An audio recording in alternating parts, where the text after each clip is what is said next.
കുറച്ച് മലയാള ചിത്രങ്ങൾ ഉൾപ്പെടെ ഒരുപാട് ചിത്രങ്ങൾ ഇന്ന് ഓൺലൈൻ വഴി റിലീസ് ചെയ്തിട്ടുണ്ട്. അപ്പോൾ അതിനെക്കുറിച്ചൊക്കെയാണ് നമ്മൾ ഇന്ന് നോക്കാൻ പോകുന്നത്. അപ്പോൾ ആദ്യം തന്നെ ഈ കഴിഞ്ഞ ക്രിസ്മസ് റിലീസായിട്ട് ലാലേട്ടൻ്റെതായിട്ട് വന്നിട്ടുണ്ടായിരുന്ന ഒരു ചിത്രമാണ് ബാറോസ് എന്നൊരു ഫാൻറ്റസി മൂവി. അപ്പോൾ ഈ ഒരു ചിത്രം കണ്ട സമയത്ത് ഇതൊരു മികച്ച 3D എക്സ്പീരിയൻസ് ആയിരുന്നുവെങ്കിലും ഇതൊരു മികച്ച ചിത്രമായിട്ട് എനിക്ക് തോന്നിയില്ല. ഏതായാലും ഈ ഒരു ചിത്രം Disney+ ഹോട്ട്സ്റ്റാറിലൂടെ ഇപ്പോൾ പ്രീമിയർ ചെയ്ത് തുടങ്ങിയിട്ടുണ്ട്.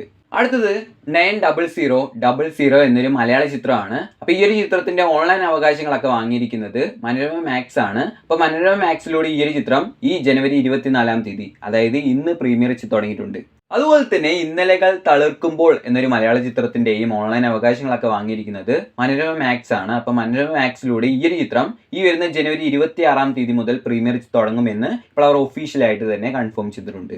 അപ്പോൾ നമ്മുടെ ലിസ്റ്റിലെ 4-ാമത്തെ ചിത്രം നീലമുടി എന്നൊരു ചെറിയൊരു മലയാള ചിത്രമാണ്.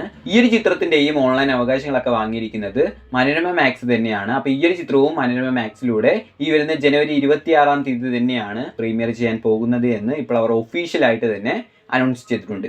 അടുത്തത് ഹലോ മമ്മി എന്നൊരു ഹൊറർ കോമഡി മലയാള ചിത്രമാണ്. അപ്പോൾ ഈ ഒരു ചിത്രം റിലീസ് ചെയ്ത സമയത്തൊക്കെ ഈ ഒരു ചിത്രത്തിന് അത്യാവശ്യം നല്ല അഭിപ്രായങ്ങളൊക്കെ തന്നെയായിരുന്നു അന്ന് കിട്ടിയിട്ടുണ്ടായിരുന്നത്. അതായത് ഈ ഒരു ചിത്രത്തിന്റെ ഓൺലൈൻ റിലീസിനായിട്ട് ഇപ്പോൾ ഒരുപാട് പേർ കാത്തിരിക്കുന്നുണ്ട്. അപ്പോൾ ഈ ഒരു ചിത്രത്തിന്റെ ഓൺലൈൻ അവകാശങ്ങളൊക്കെ ആമസോൺ പ്രൈം ആണ് വാങ്ങിയിരിക്കുന്നത് എന്നാണ് ഇപ്പോൾ നമുക്ക് അറിയാൻ കഴിയുന്നത്. അപ്പോൾ അങ്ങനെയാണെന്നുണ്ടെങ്കിൽ ഈ ഒരു ചിത്രം വൈകാതെ തന്നെ ഈ ആഴ്ചയോ അല്ലെങ്കിൽ അടുത്ത ആഴ്ചയൊക്കെ ആയിട്ട് തന്നെ സർപ്രൈസിംഗ് ആയിട്ട് ആമസോൺ പ്രൈമിലൂടെ പ്രീമിയർ ചെയ്യും. അപ്പോൾ 6-ാമത്തെ ചിത്രം ശരത് കുമാർ പ്രധാന വേഷം കൈകാര്യം ചെയ്തുകൊണ്ട് ഈ അടുത്ത് റിലീസ് ചെയ്തിട്ടുണ്ടായിരുന്ന സ്മൈൽ മാൻ എന്നൊരു തമിഴ് ചിത്രമാണ്. അപ്പോൾ ഇതൊരു ഇൻവെസ്റ്റിഗേഷൻ ത്രില്ലർ ചിത്രം കൂടിയാണ്. അപ്പോൾ ഏതായാലും ഈ ഒരു ചിത്രത്തിന്റെ ഓൺലൈൻ അവകാശങ്ങളൊക്കെ ഇപ്പോൾ ആഹാ തമിഴ് എന്നൊരു ഓൺലൈൻ പ്ലാറ്റ്ഫോമാണ് വാങ്ങിയിരിക്കുന്നത്. അപ്പോൾ ആഹാ തമിഴ് എന്ന ഓൺലൈൻ പ്ലാറ്റ്ഫോമിലൂടെ ഈ ഒരു ചിത്രം ഇന്ന് മുതൽ പ്രീമിയർ ചെയ്ത് തുടങ്ങിയിട്ടുണ്ട്. അതുപോലെ തന്നെ മറ്റൊരു ചെറിയൊരു തമിഴ് ചിത്രമാണ് തിരുമാണിക്യം എന്നൊരു ചിത്രം. ഈ ഒരു ചിത്രത്തിന്റെ ഓൺലൈൻ അവകാശങ്ങളൊക്കെ വാങ്ങിയിരിക്കുന്നത് സി5 ആണ്. അപ്പോൾ സി5ലൂടെ ഈ ഒരു ചിത്രവും ജനുവരി 24-ാം തീയതി, അതായത് ഇന്ന് മുതൽ പ്രീമിയർ ചെയ്ത് തുടങ്ങിയിട്ടുണ്ട്. നമ്മുടെ ലിസ്റ്റിലെ 8-ാമത്തെ ചിത്രം ടൊവിനോ, തൃഷ എന്നിവരൊക്കെ പ്രധാന വേഷങ്ങൾ കൈകാര്യം ചെയ്തുകൊണ്ട് ഈ വർഷത്തെ ആദ്യത്തെ മലയാള ചിത്രമായിട്ട് റിലീസ് ചെയ്തിട്ടുണ്ടായിരുന്ന ഐഡന്റിറ്റി എന്ന ചിത്രമാണ്. ഇതൊരു ത്രില്ലർ ചിത്രം കൂടിയാണ്. ചിത്രം റിലീസ് ചെയ്ത സമയത്ത് ചിത്രത്തിന് അത്യാവശ്യം നല്ല റിപ്പോർട്ടുകളൊക്കെ തന്നെയായിരുന്നു അന്ന് കിട്ടിയിട്ടുണ്ടായിരുന്നത്. അതായത് ഈ ഒരു ചിത്രത്തിന്റെ ഓൺലൈൻ അവകാശങ്ങളൊക്കെ കൂടുതലും നെറ്റ്ഫ്ലിക്സോ അല്ലെങ്കിൽ Disney+ ഹോട്ട്സ്റ്റാറോ തന്നെയായിരിക്കും ഏറ്റെടുക്കാനുള്ള സാധ്യത ഇപ്പോൾ കാണുന്നത്. അതായത് ഈ ഒരു ചിത്രം അടുത്ത മാസം, അതായത് ഫെബ്രുവരി മാസം ഫസ്റ്റ് വീക്കുകളിലായിട്ട് തന്നെ ഓൺലൈൻ വഴി പ്രീമിയർ ചെയ്യുമെന്നാണ് പ്രതീക്ഷിക്കുന്നത്.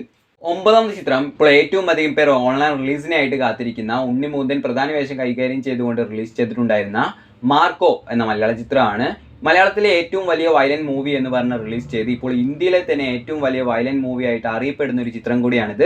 ഈ ഒരു ചിത്രത്തിന് മലയാളത്തിൽ നിന്ന് മാത്രമല്ല ഹിന്ദിയിൽ നിന്നും തെലുങ്കിൽ നിന്നുമെല്ലാം ഗംഭീരമായിട്ടുള്ള കളക്ഷൻ ആയിരുന്നു അന്ന് കിട്ടിയിട്ടുണ്ടായിരുന്നത്. അല്ലെങ്കിൽ ഇതിനോടകം തന്നെ ഈ ഒരു ചിത്രത്തിന് 115 കോടി രൂപയ്ക്ക് മുകളിൽ വരെ കളക്ഷനൊക്കെ വേൾഡ് വൈഡ് ആയിട്ട് നേടിയെടുക്കാനായിട്ട് സാധിച്ചിട്ടുണ്ട്. അതായത് ഈ ഒരു ചിത്രത്തിന്റെ ഓൺലൈൻ അവകാശങ്ങളൊക്കെ നെറ്റ്ഫ്ലിക്സ് ആണ് വാങ്ങിയിരിക്കുന്നത് എന്നാണ് ഇപ്പോൾ നമുക്ക് അറിയാൻ കഴിയുന്നത്. പക്ഷേ ഈ ഒരു ചിത്രത്തിന്റെ ഓൺലൈൻ റിലീസ് കുറച്ച് വൈകുമെന്നാണ് ഇപ്പോൾ നമുക്ക് അറിയാൻ കഴിയുന്നത്.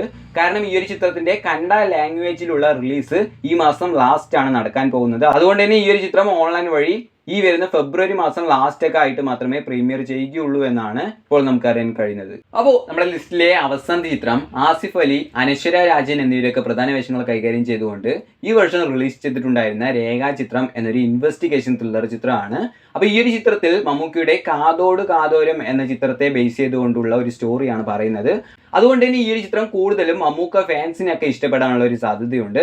അതായത് ഈ ഒരു ചിത്രം മലയാളത്തിലെ ഈ വർഷത്തെ ആദ്യത്തെ 50 കോടി രൂപ കളക്ഷൻ നേടിയെടുത്തിട്ടുള്ള ഒരു ചിത്രമായിട്ട് ഇപ്പോൾ മാറിയിട്ടുണ്ട്. അപ്പോൾ ഈ ഒരു ചിത്രത്തിന്റെ ഓൺലൈൻ അവകാശങ്ങളൊക്കെ കൂടുതലും ആമസോൺ പ്രൈമോ അല്ലെങ്കിൽ സോണി ലീവോ തന്നെയായിരിക്കും ഏറ്റെടുക്കാനുള്ള സാധ്യത കാണുന്നത്. അപ്പോൾ ഈ ഒരു ചിത്രം ഈ വരുന്ന ഫെബ്രുവരി മാസം പകുതിയോട് കൂടിയോ അല്ലെങ്കിൽ അവസാനത്തോടു കൂടിയായിരിക്കും ഓൺലൈൻ വഴി റിലീസ് ചെയ്യാൻ പോകുന്നത്. ഏതായാലും നമുക്ക് നോക്കാം. അപ്പോൾ നമ്മുടെ ചാനൽ സബ്സ്ക്രൈബ് ചെയ്യാതെയാണ് നമ്മുടെ വീഡിയോസ് ഒക്കെ ഇപ്പോൾ നിങ്ങൾ കണ്ടുകൊണ്ടിരിക്കുന്നത് എങ്കിൽ തീർച്ചയായിട്ടും ഇപ്പോൾ തന്നെ നമ്മുടെ ചാനൽ ഒന്ന് സബ്സ്ക്രൈബ് ചെയ്ത് സപ്പോർട്ട് ചെയ്യുക. അത് നിങ്ങൾക്ക് തീർച്ചയായിട്ടും യൂസ്ഫുൾ ആയിരിക്കും. അപ്പോൾ ബൈ.